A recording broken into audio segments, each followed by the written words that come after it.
Welcome back, everyone, both here in the room and on the live stream. I'd like to welcome you to Partnership Marketing, a winning strategy for profitable growth. We have with us now Maura Smith, the CMO, SVP of Marketing at Partnerize, and Emily Chan, the Director of Affiliate Marketing at Our Place. Please join me in welcoming them. Hi, everyone. My name is Maura Smith, and I am the Chief Marketing Officer for Partnerize. If you're not familiar with Partnerize, we are the leader in partnership automation, offering the only software platform and comprehensive service practice for marketers to achieve profitable growth. We support over 1,700 brands across retail, travel, direct-to-consumer, and financial services. And we're located in 214 different countries and global markets. Today, I am happy to welcome one of our clients on stage. I'm here with Emily Chan, the Director of Affiliate Marketing for Our Place, which is a direct-to-consumer provider of kitchen essentials. So today, Emily and I are going to talk a little bit about how the right approach to affiliate and partnerships can be a vehicle for profitable growth. So Emily, welcome to the stage. Thanks for being here. Thank you. Why don't you share a little bit about your background, introduce yourself to the audience here today. Hi, I'm Emily Chan. I'm the Director of Affiliate at Our Place.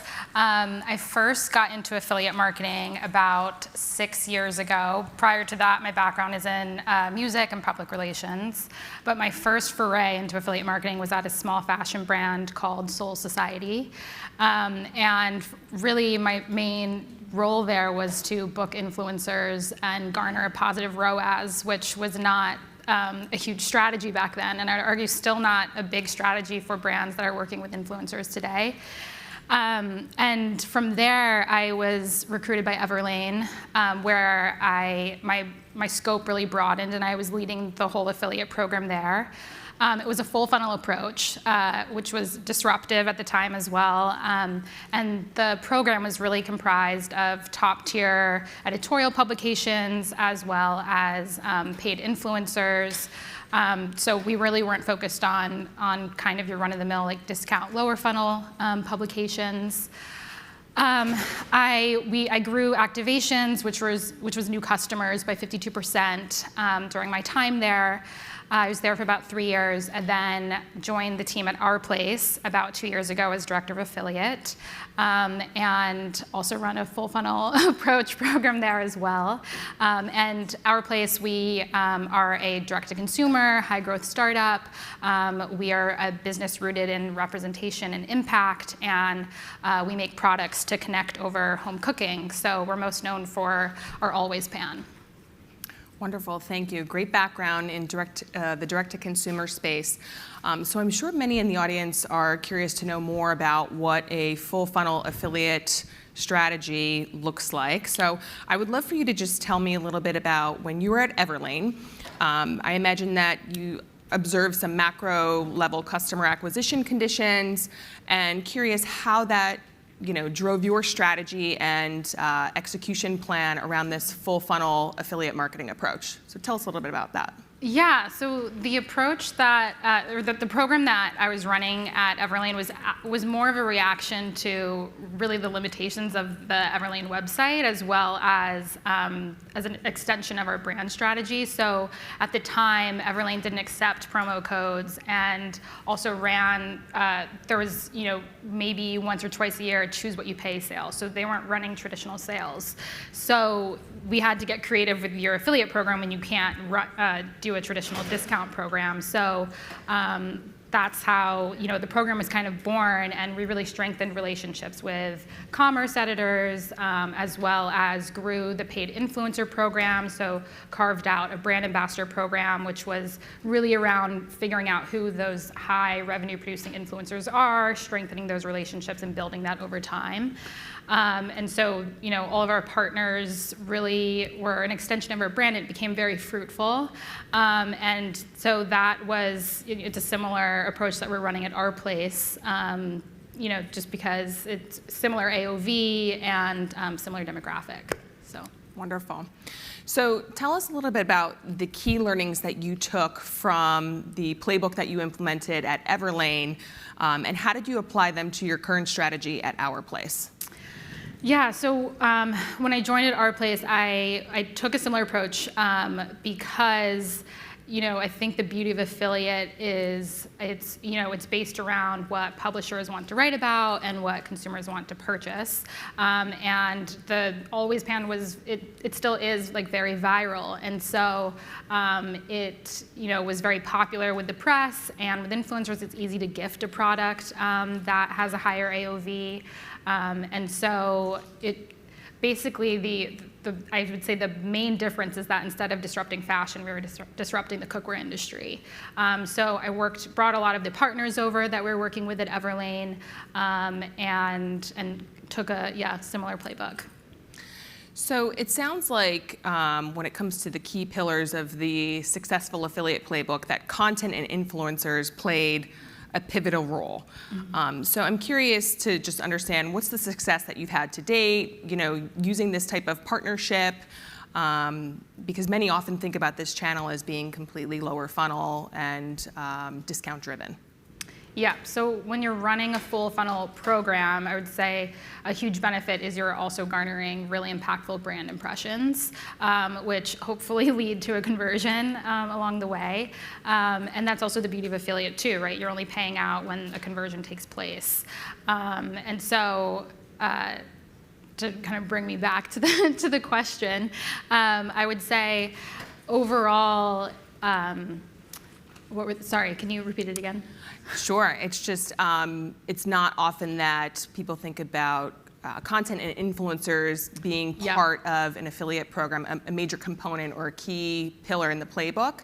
So just wanted you to elaborate on how that's faring for your brand at Our Place. Yeah, really well. I think also, a couple years ago when Our Place launched, we were in the middle of a pandemic, and so everyone was stuck at home cooking and really trying to make their home as inspirational as possible. And so Our Place really took off.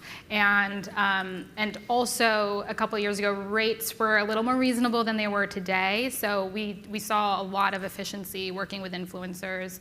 We built out a huge gifting program as well, and of course that helps with efficiencies as well when they're linking with a reward style or a shop style, and you can track all of your gifted efforts as well, and it all kind of works together. So influencers are a huge revenue driver for us. Okay. And is there any role from promotional partners or those that are lower in the funnel at all, or is it purely just those that live in the upper funnel stages?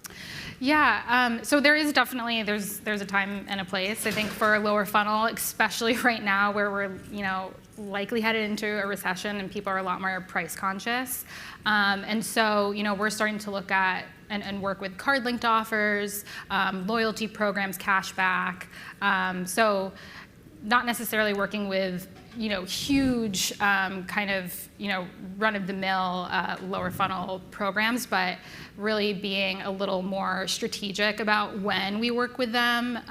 And of course, if we're having a huge sale, then we definitely want to kind of blast that out to our loyalty-focused publications. So I think there's a time and a place. So it's a thoughtful approach when to turn those relationships on.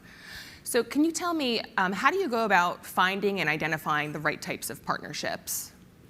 Yeah, so, I've said before, we work with editorial as well as influencer. So we really utilize our platforms when we're looking for a partner. So Partnerize has a great discovery platform. We also have sub-affiliate platforms, as well as a platform that we use called Grin, which houses our whole influencer program, and you can look up lookalike audiences, et cetera.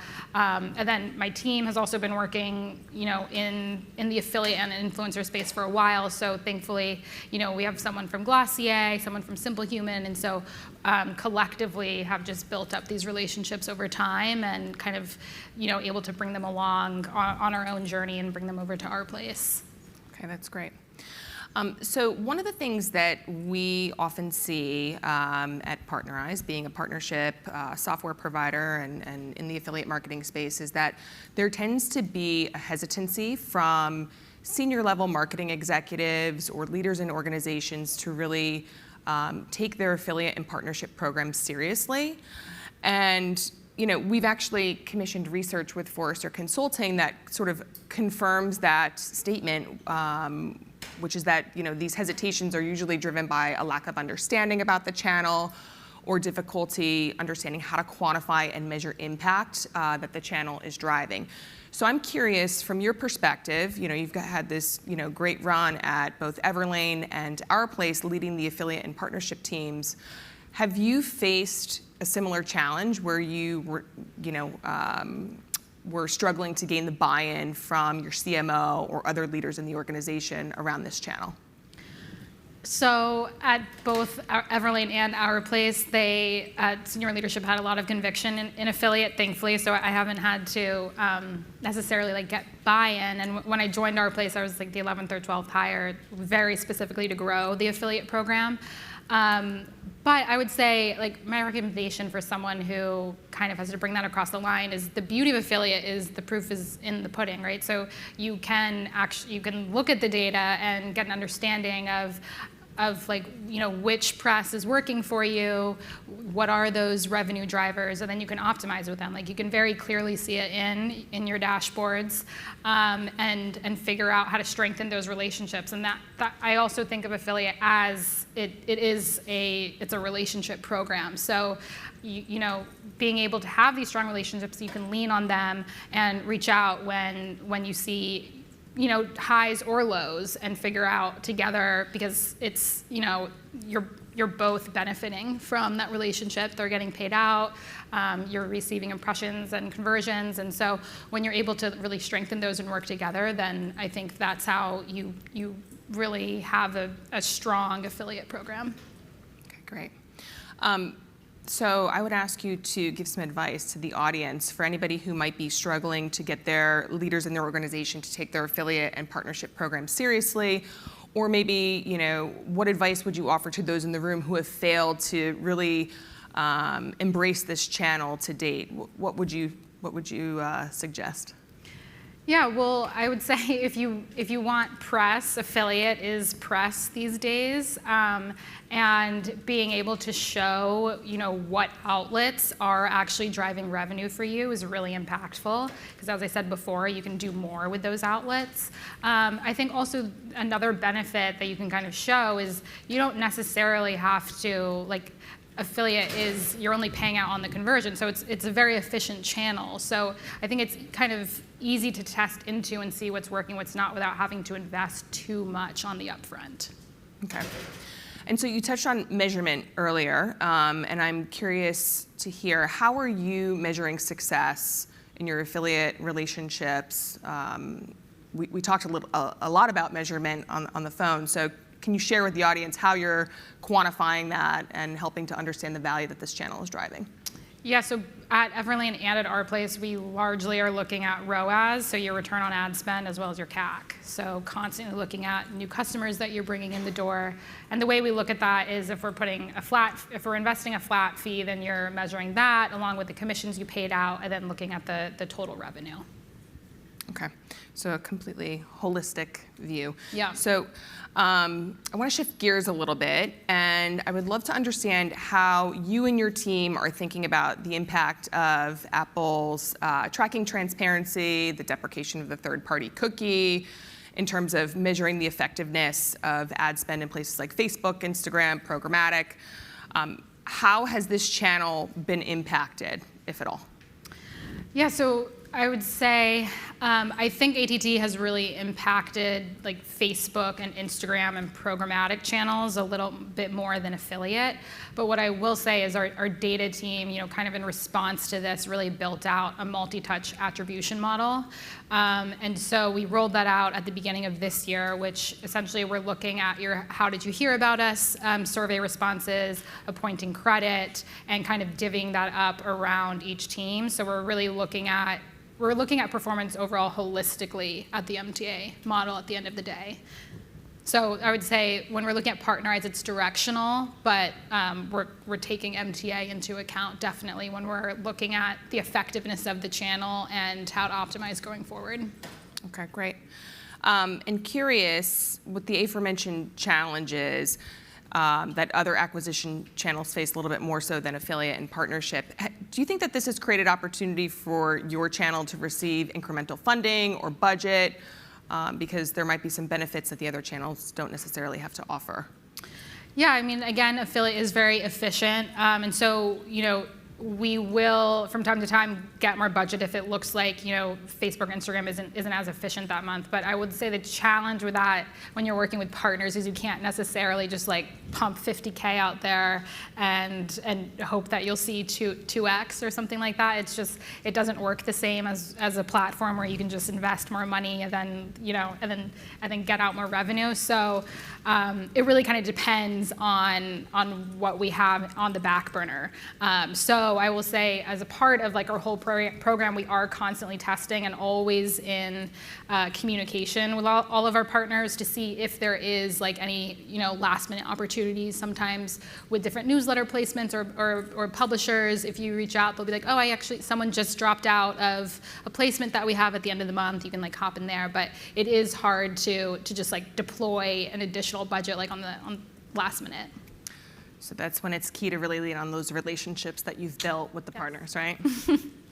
Okay, so let's shift the conversation a little bit to the current economic environment. I'm sure many in the room are certainly thinking about inflation, supply chain challenges, recession, and the combined collective risk that these factors create for all of our businesses. So as the leader of the affiliate marketing practice at Our Place, what does the company need from you in terms of contribution during a time like this?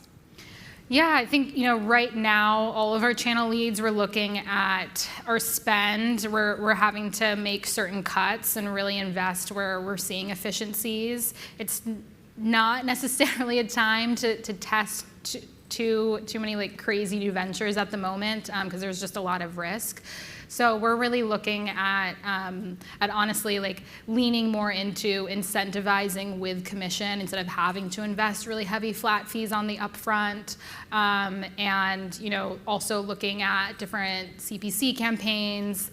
And so honestly, we're kind of scaling back a little bit in terms of investing like big flat fees because we're just seeing it's a really different ball game than it was last year. So yeah, overall, they're just looking at all of us to really maintain efficiency across the whole channel. Okay. So before we wrap up this conversation, Emily, I'd like to ask you, what would you want the audience to know about affiliate and partnerships as a channel? Any advice or knowledge that you'd like to impart on the audience? Oh man, that's a tough question. So I would say overall with affiliate, there's so many different partners that you can work with, and just because one partner works for a different brand doesn't mean that it'll work for yours. You do definitely have to test. I do also think right now there's a lot going on with like card linked offers and safe listing, and you just have to test and see what works and continue to iterate off of that, which does take a little bit of budget, but being able to test and being smart and spend efficiently and always like look holistically how the whole team is working towards the same goal. Like we do also look at ROAS like on a blended view as well, because sometimes if you're just looking at influencer or just publisher, I think they all work together, and that's how you get like an efficient program. It's not necessarily like every month like your influencers are going to see like a 2 to 3x. It's just it ebbs and flows. Okay, great. So we have 1 minute left. I'll just see if there's any questions from the audience before we wrap up our conversation here. Yes. I'm wondering, so I think you guys you mentioned with like Reward Style and other self-affiliate networks, how do you kind of manage the strategy there when you're going after like, a relationship you might have with an influencer, but then you're trying to work through a self-affiliate? Like, how do you kind of balance that? Yeah, so well, when you're working with the sub-affiliate networks in a paid campaign, you actually by contract can't ask the influencer to no longer work within that network. So we kind of bucket it, right? So with Shop Style and with Reward Style, we have we have like brand ambassador programs on each network, and we give them a budget, on a quarterly basis, and they book those campaigns for us. And then on the side, we also have a separate budget where we're booking, we call it direct creators, and we carve out like our own high revenue producing influencers as well. So it's all kind of running in tandem, but usually no matter whether we're booking them direct or it's the sub-affiliate, they all have a similar creative brief that month, so that it's all kind of, we're telling like the same story. Thank you. All right, well, Emily, thank you so much for joining me on stage today and sharing your insights about the affiliate channel and how it's faring for our place. Appreciate the time. Thank you so much to the Commerce Next team. If anybody has questions, Emily and I will be available off stage. Otherwise, you can learn more about the world of affiliate and partnerships at partnerize.com. Thank you.